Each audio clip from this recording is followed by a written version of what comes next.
എല്ലാ പ്രേക്ഷകർക്കും സ്വാഗതം. വാർത്താമഴയിലേക്ക് ഞാൻ അസദ സഹീർ. വിശദമായ റിപ്പോർട്ടുകളിലേക്കാണ്. തെരഞ്ഞെടുപ്പ് ഫലം വന്ന് ഒരാഴ്ച പിന്നിട്ടിട്ടും കേരളത്തിൽ മുഖ്യമന്ത്രിയെ തീരുമാനിക്കാൻ കഴിയാതെ കോൺഗ്രസ് മുൻ KPCC അധ്യക്ഷന്മാരെയും വർക്കിംഗ് പ്രസിഡന്റുമാരെയും AICC ഡൽഹിയിലേക്ക് വിളിപ്പിച്ചു. സംസ്ഥാനത്തെ പൊതുവികാരം വിലയിരുത്താൻ AICC 3 രഹസ്യ നിരീക്ഷകരെ നിയോഗിച്ചു. കണ്ണൂരിൽ ഗ്രൂപ്പ് അനുകൂലികളുടെ യോഗം വിളിച്ചു കെ സുധാകരൻ. മുഖ്യമന്ത്രി ചർച്ചകളുമായി ബന്ധപ്പെട്ട് വർക്കിംഗ് പ്രസിഡന്റുമാരെ ഡൽഹിക്ക് വിളിപ്പിച്ചതിൽ VD സതീശൻ ക്യാമ്പിന് അതൃപ്തിയുണ്ട്. ഏഴാം ദിനത്തിലും മുഖ്യമന്ത്രി ആര് എന്നതിൽ പ്രഖ്യാപനമുണ്ടാകാൻ സാധ്യതയില്ല. AICC അധ്യക്ഷൻ മല്ലികാർജ്ജുൻ ഖർഗെ ബംഗളൂരുവിലാണ്. സോണിയാഗാന്ധി, പ്രിയങ്ക ഗാന്ധി എന്നിവരുടെ നിലപാട് നിർണായകമാകും. മുഖ്യമന്ത്രി സ്ഥാനത്തേക്ക് അവകാശവാദം ഉന്നയിക്കുന്ന KC വേണുഗോപാലും VD സതീശനും രമേശ് ചെന്നിത്തലയും പ്രതീക്ഷയിലാണ്.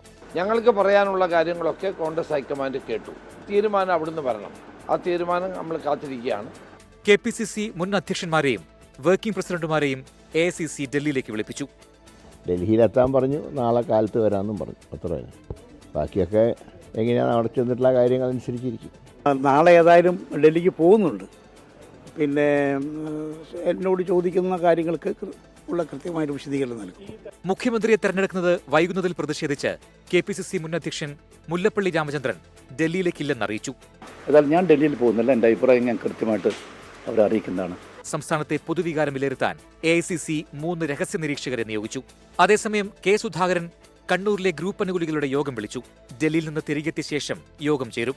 മുഖ്യമന്ത്രിയെ തീരുമാനിക്കാത്തതിൽ മുസ്ലിം ലീഗിലും അതൃപ്തി പുകയുകയാണ്. തീരുമാനമാകാത്തത് കാരണം 4 ആൾ കൂടുന്നിടത്ത് പോകാൻ പറ്റാത്ത അവസ്ഥയാണെന്ന് മുസ്ലിം ലീഗ് മലപ്പുറം ജില്ലാ ജനറൽ സെക്രട്ടറി അബ്ദുൽ ഹമീദ് 24നോട് പറഞ്ഞു. ഇതിനാണോ നിങ്ങൾ UDF വോട്ട് ചെയ്തത് എന്ന് ചോദിക്കുന്ന ആൾക്കാർ എവിടെ പോയാലും, ചായപ്പിടിയിൽ പോയാലും അവിടെ സംസാരം അതാണ്. 4 ആൾ കൂടുന്ന സ്ഥലങ്ങളിലൊക്കെ ഇതാണ് സംസാര വിഷയം. തീരുമാനം വൈകുന്നത് രംഗം ശാന്തമാക്കാനാണെന്നാണ് ചില കോൺഗ്രസ് നേതാക്കളുടെ വാദം. വിവിധ ബ്യൂറോകൾക്കൊപ്പം ന്യൂസ് ഡെസ്ക് 24. മുഖ്യമന്ത്രി ചർച്ചകൾക്ക് പിന്നാലെ KPCC അധ്യക്ഷ സ്ഥാനത്തിനായും നേതാക്കളുടെ അവകാശവാദം. AICC അധ്യക്ഷൻ മല്ലികാർജ്ജുൻ ഖാർഗെയുമായി കൊടിക്കുന്നിൽ സുരേഷ് MP കൂടിക്കാഴ്ച നടത്തി.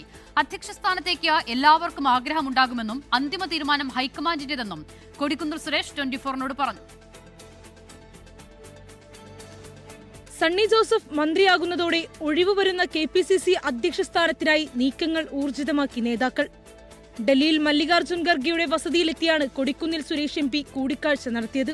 1 മണിക്കൂറോളം കൂടിക്കാഴ്ച നീണ്ടു. പലതവണ മാറ്റി നിർത്തപ്പെട്ടുവെന്നും മുതിർന്ന നേതാവ് എന്ന നിലയിൽ അധ്യക്ഷ സ്ഥാനത്തേക്ക് താൻ അർഹനാണെന്നും കൊടിക്കുന്നിൽ സുരേഷ് ഖാർഗെയെ അറിയിച്ചു. കേരളത്തിലെ 16 സംവരണ സീറ്റുകളിൽ 11ലും UDF വിജയം നേടിയത് വലിയ നേട്ടമാണെന്ന് ചൂണ്ടിക്കാട്ടി. അധ്യക്ഷ സ്ഥാനത്തേക്ക് എല്ലാവർക്കും ആഗ്രഹമുണ്ടാകുമെന്നും അന്തിമ തീരുമാനം ഹൈക്കമാൻഡിന്റേതാണെന്നും 24നോട് കൊടിക്കുന്നിൽ സുരേഷിന്റെ പ്രതികരണം. ആര് KPCC അധ്യക്ഷനാകണം എന്ന് തീരുമാനിക്കുന്നത് പാർട്ടി നേതൃത്വമാണ്, ഹൈക്കമാൻഡാണ്. ആഗ്രഹങ്ങൾ എല്ലാവർക്കും ഉണ്ടാവും. ചർച്ചകൾ ആരംഭിക്കുന്ന സമയത്ത് തീർച്ചയായും പാർട്ടി നേതൃത്വം, അതായത് AICC നേതൃത്വം അല്ലെങ്കിൽ ഹൈക്കമാൻഡ് എല്ലാ വശങ്ങളും പരിശോധിച്ചിട്ടായിരിക്കും. അധ്യക്ഷ സ്ഥാനത്തേക്ക് ബെന്നി ബെഹ്റാൻ എത്തിയേക്കുമെന്ന സൂചനകൾക്കിടെയാണ് കൊടിക്കുന്നിൽ സുരേഷിന്റെ അവകാശവാദം. അതേസമയം ഷാഫി പറമ്പിലിനെ KPCC അധ്യക്ഷ സ്ഥാനത്തേക്ക് പരിഗണിക്കണമെന്നും ഒരു വിഭാഗം ആവശ്യപ്പെട്ടിട്ടുണ്ട്. 24 ഡൽഹി. കേരളത്തിലെ തെരഞ്ഞെടുപ്പ് തോൽവിയെക്കുറിച്ചുള്ള വിലയിരുത്തലിൽ ഭരണപരാജയങ്ങളെക്കുറിച്ച് പരാമർശിക്കാതെ CPIM പോളിറ്റ് ബ്യൂറോ. ന്യൂനപക്ഷ വോട്ടുകൾ UDFന് അനുകൂലമായെന്നും വിമതർ പാർട്ടിയെ വഞ്ചിച്ചു എന്നുമാണ് പരാമർശങ്ങൾ. പരാജയത്തിൽ പിണറായി വിജയനെ ഒറ്റയ്ക്ക് പഴിക്കേണ്ടെന്നും പ്രതിപക്ഷ നേതാവിനെ കുറിച്ചുള്ള ചർച്ചകൾ കേരളത്തിലാണ് നടക്കേണ്ടതെന്നും ജനറൽ സെക്രട്ടറി MA ബേബി പറഞ്ഞു. എന്തുകൊണ്ട് തോറ്റു? CPIM പോളിറ്റ് ബ്യൂറോയുടെ വിലയിരുത്തലുകൾ ഇങ്ങനെ: ന്യൂനപക്ഷ വോട്ടുകൾ UDFന് അനുകൂലമായി, പാർട്ടി ശക്തി കേന്ദ്രങ്ങളിൽ പോലും തിരിച്ചടി, ആസൂത്രിത നീക്കം നടത്തിയ വിമതരുടെ ജയത്തിന് വ്യത്യസ്ത കാരണങ്ങൾ ഉണ്ടെന്നും റിപ്പോർട്ട്. പാർട്ടി വോട്ടുകൾ BJPയിലേക്ക് ചോർന്നിട്ടില്ല എന്നാണ് സംസ്ഥാന ഘടകം യോഗത്തിൽ വ്യക്തമാക്കിയത്. പരാജയത്തിൽ പിണറായി വിജയനെ ഒറ്റയ്ക്ക് പഴിക്കേണ്ടെന്നും പാർട്ടി ഒറ്റക്കെട്ടായാണ് തിരഞ്ഞെടുപ്പിനെ നേരിട്ടതെന്നും ജനറൽ സെക്രട്ടറി MA ബേബി. പ്രതിപക്ഷ നേതാവിനെ തിരഞ്ഞെടുക്കുന്നതിൽ PBയിൽ ചർച്ച നടന്നിട്ടില്ലെന്നും MA ബേബി. അതിനെക്കുറിച്ച് ചർച്ച നടക്കട്ടെ. ചർച്ച നടക്കേണ്ട സ്ഥലത്ത് ചർച്ച തീരുമാനം വരുമ്പോൾ ഞങ്ങൾ ഉചിതമായ തീരുമാനമെടുക്കും, നിങ്ങളെല്ലാം അറിയിക്കുകയും ചെയ്യും. പ്രതിപക്ഷ നേതൃസ്ഥാനത്തെ കുറിച്ചുള്ള ചോദ്യങ്ങൾക്ക് പിണറായി വിജയന്റെ മറുപടി ചിരി മാത്രമായിരുന്നു. ഇന്ന് ഉണ്ടാവോ കാര്യങ്ങളൊക്കെ? സംസ്ഥാന തലത്തിൽ നാളെയാണ് ചർച്ചകൾ ആരംഭിക്കുന്നത്. 24 ഡൽഹി. തെരഞ്ഞെടുപ്പ് ഫലം വിലയിരുത്താൻ ചേർന്ന CPI ദേശീയ കൌൺസിലിൽ നിന്ന് വിട്ടുനിന്ന് കേരളത്തിൽ നിന്നുള്ള നേതാക്കൾ. സംസ്ഥാനത്ത് നിന്നുള്ള 14 ദേശീയ കൌൺസിൽ അംഗങ്ങളിൽ 5 പേരും യോഗത്തിനെത്തിയില്ല. നേതാക്കൾ കൂട്ടത്തോടെ വിട്ടുനിന്നതോടെ റിപ്പോർട്ട് അവതരിപ്പിക്കാൻ പോലും ആളുണ്ടായില്ല. അതേസമയം നേതാക്കൾ വിട്ടുനിന്നതിൽ അസ്വാഭാവികതയില്ലെന്ന് CPI ജനറൽ സെക്രട്ടറി D. രാജ പ്രതികരിച്ചു. ഇടതുമുന്നണിയിലെ തിരുത്തൽ ശക്തിയെന്നാണ് CPI സ്വയം വിശേഷിപ്പിക്കാറുള്ളത്. ഇപ്പോൾ പാർട്ടിക്കുള്ളിലും തിരുത്തൽ തുടങ്ങിയോ സംശയിക്കേണ്ട നിലയിലാണ് കാര്യങ്ങൾ. അതും വെറും തിരുത്തലല്ല, ദേശീയ കൗൺസിലിൽ നിന്ന് വിട്ടുനിന്നുള്ള തിരുത്തലെന്നാണ് പാർട്ടി വൃത്തങ്ങളിലെ പരിഹാസം. കേരളമടക്കമുള്ള 5 സംസ്ഥാനങ്ങളിലെ ഫലം വിലയിരുത്താൻ ചേർന്ന നിർണായകമായ യോഗത്തിൽ നിന്നാണ് നേതാക്കൾ കൂട്ടത്തോടെ മാറി നിന്നത്. സംസ്ഥാനത്ത് നിന്നുള്ള 14 ദേശീയ കൗൺസിൽ അംഗങ്ങളിൽ 5 പേർ മാത്രമാണ് ശനി ഞായർ ദിവസങ്ങളായി നടന്ന യോഗത്തിൽ പങ്കെടുത്തത്. പങ്കെടുത്ത 5 പേരിൽ 4 പേർ ദേശീയ എക്സിക്യൂട്ടീവ് അംഗങ്ങളാണ്. ദേശീയ കൗൺസിൽ അംഗങ്ങളിൽ TJ ആഞ്ചലോസ് മാത്രമാണ് പങ്കെടുത്തത്. അതും ഒരു ദിവസം മാത്രം. ബാക്കിയുള്ള 9 പേർ ഡൽഹിക്ക് പോയതേയില്ല. K. Rajan, P. Prasad, GR Anil, J. Chinchu Rani, PP Suneer, Chittayam Gopakumar, P. വസന്തം, സത്യൻ മൊകേരി, ഗോവിന്ദൻ പള്ളിക്കാപ്പിൽ എന്നിവരാണ് വിട്ടുനിന്നത്.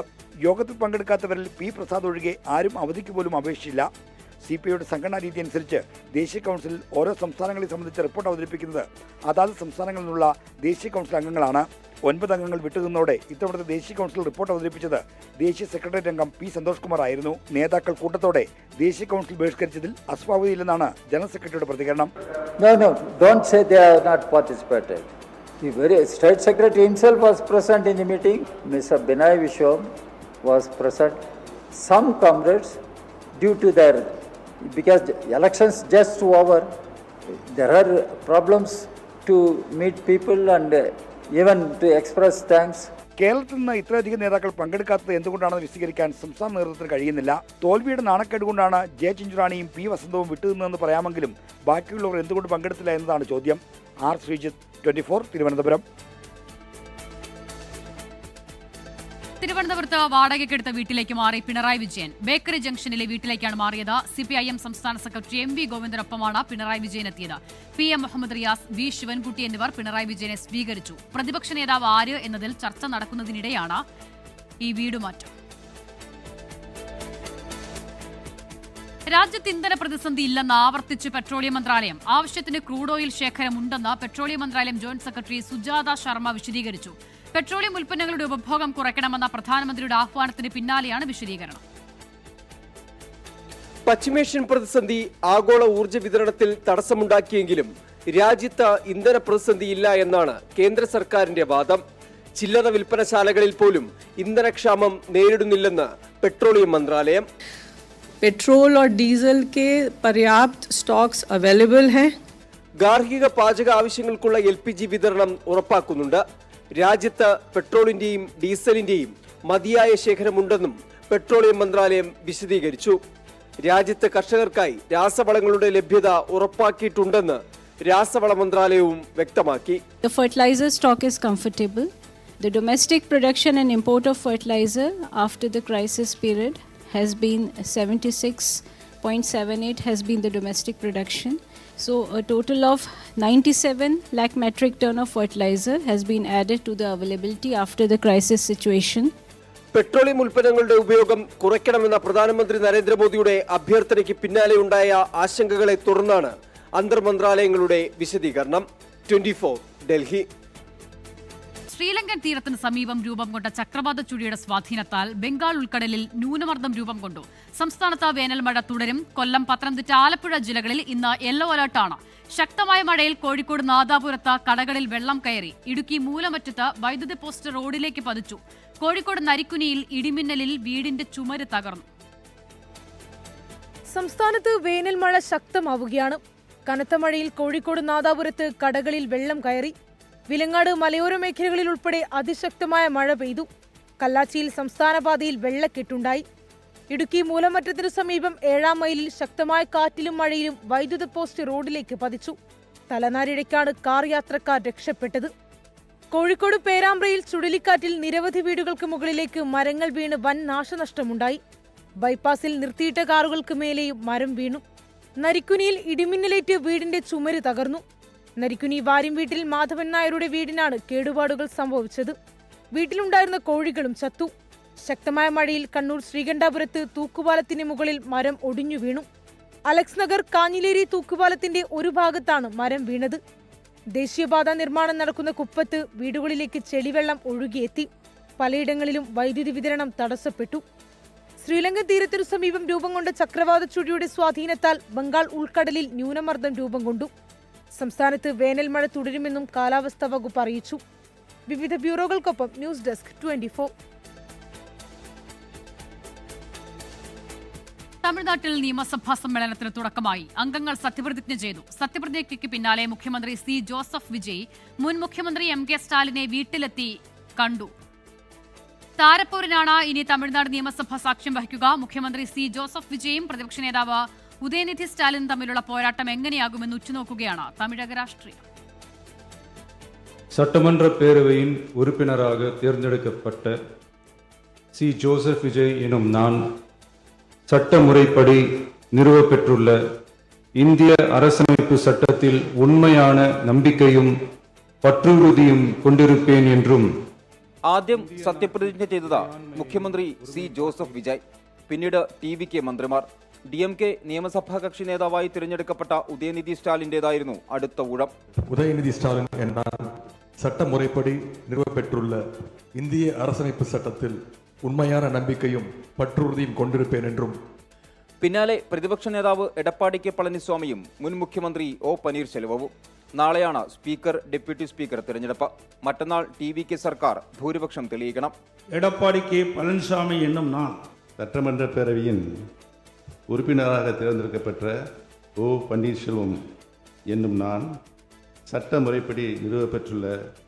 സത്യപ്രതിജ്ഞയ്ക്ക് പിന്നാലെ വിജയ് മുൻ മുഖ്യമന്ത്രി എം കെ സ്റ്റാലിനെ വീട്ടിലെത്തി കണ്ടു. ഇരുവരും പരസ്പരം ഷാൾ അണിയിച്ചു. 10 മിനിറ്റിൽ താഴെ മാത്രമായിരുന്നു കൂടിക്കാഴ്ച.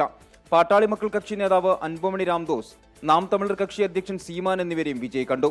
പിന്നീട് MDMK അധ്യക്ഷൻ വൈക്കോയുമായും വിജയ് കൂടിക്കാഴ്ച നടത്തി. അണ്ണാനഗറിലെ വീട്ടിലെത്തിയാണ് വൈക്കോയെ കണ്ടത്.